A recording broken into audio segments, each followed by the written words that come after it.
भूमि उत्तराखंड की दिव्य भूमि पर अनेकों पावन मंदिर और स्थल स्थापित हैं। उत्तराखंड को महादेव शिव की तपस्थली भी कहा जाता है। भगवान शिव इसी धरा पर निवास करते हैं। आज हम आपको इसी पावन स्थान पर स्थापित भगवान शिव के एक ऐसे भव्य धाम के बारे में बताने जा रहे हैं जिसकी ख्याति देश ही नहीं बल्कि विदेशों में भी है। पौड़ी जनपद के जय हरि खाल विकास खंड के अंतर्गत लैंसडौन पेरिया खाल के करीब पर्वत श्रृंखलाओं के बीच एक बेहद ही खूबसूरत जगह में मौजूद है ताड़केश्वर भगवान का मंदिर। भगवान शिव का यह ताड़केश्वर महादेव मंदिर सिद्ध पीठों में से एक है। समुद्र तल से करीब 6000 फीट की ऊंचाई पर इस मंदिर को भगवान शिव की विश्राम स्थली कहा जाता है। स्कंद पुराण के केदार खंड में वर्णित विषगंगा व मधु गंगा उत्तर वाहिनी नदियों का उद्गम स्थल भी ताड़केश्वर धाम में माना गया है। बलूत और देवदार के वनों से घिरा हुआ ये मंदिर देखने में बहुत मनोरम लगता है। यहाँ कई पानी के छोटे छोटे झरने भी बहते हैं। यहाँ आप किसी भी दिन सुबह 8 बजे से शाम 5 बजे तक दर्शन कर सकते हैं। लेकिन महाशिवरात्रि पर यहाँ का नजारा अद्भुत होता है। इस अवसर पर यहाँ विशेष पूजा का आयोजन किया जाता है। इसके साथ ही मंदिर परिसर में एक कुंड भी मौजूद है जिसके संबंध में मान्यता है कि यह कुंड स्वयं माता लक्ष्मी ने खोदा था। वर्तमान में इस कुंड के पवित्र जल का उपयोग शिवलिंग के जलाभिषेक के लिए होता है। जनश्रुति के अनुसार यहाँ पर सरसों का तेल और शाल के पत्तों का लाना वर्जित है।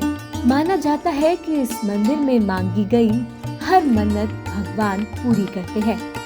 मंदिर से जुड़ी एक पौराणिक कथा के अनुसार ताड़कासुर नामक राक्षस ने भगवान शिव से अमरता का वरदान प्राप्त करने के लिए इसी स्थान पर तपस्या की थी। भगवान शिव से वरदान पाकर ताड़कासुर अत्याचारी हो गया। परेशान होकर देवताओं और ऋषियों ने भगवान शिव से प्रार्थना कर ताड़कासुर का अंत करने के लिए कहा। लेकिन ताड़कासुर का अंत केवल भगवान शिव और माता पार्वती के पुत्र कार्तिकेय ही कर सकते थे।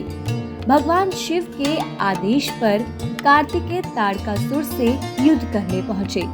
ऐसे में अपना अंत नजदीक जानकर ताड़कासुर भगवान शिव से क्षमा मांगता है, जिस कारण भोलेनाथ असुर राज ताड़कासुर को क्षमा कर देते हैं और वरदान देते हैं कि कलयुग में इस स्थान पर मेरी पूजा तुम्हारे नाम से होगी। इसलिए असुर राज ताड़कासुर के नाम से यहाँ भगवान भोलेनाथ ताड़केश्वर कहलाते हैं। इसके अलावा एक अन्य कथा अनुसार यह भी कहा जाता है कि इस स्थान पर करीब 1500 वर्ष पूर्व एक सिद्ध संत पहुँचे थे। संत गलत कार्य करने वालों को फटकार लगाने के साथ ही उन्हें आर्थिक व शारीरिक दंड की चेतावनी भी देते थे। क्षेत्र के लोग इन संत को शिवांश मानते थे। इस पूरे क्षेत्र में इन संत का बहुत प्रभाव था। संत की फटकार यानी ताड़ना के चलते ही इस स्थान का नाम ताड़केश्वर पड़ा। ऐसा भी कहा जाता है कि ताड़कासुर से युद्ध व कार्तिकेय द्वारा उसका वध किए जाने के बाद भगवान शिव ने यहाँ पर विश्राम किया था।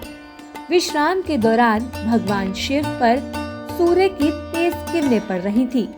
भगवान शिव पर छाया करने के लिए स्वयं माता पार्वती 7 देवदार के वृक्षों का रूप धारण कर वहां प्रकट हुई, जो कि आज भी ताड़केश्वर मंदिर के अहाते में मौजूद है।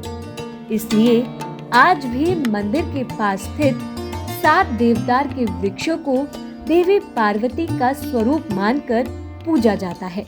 आप हमारे संत वाणी चैनल को सब्सक्राइब करें, वीडियो को लाइक करें, शेयर करें और हाँ, बेल आइकन पर क्लिक करना बिल्कुल ना भूलें ताकि हमारी किसी भी वीडियो की सूचना सबसे पहले आपको मिले।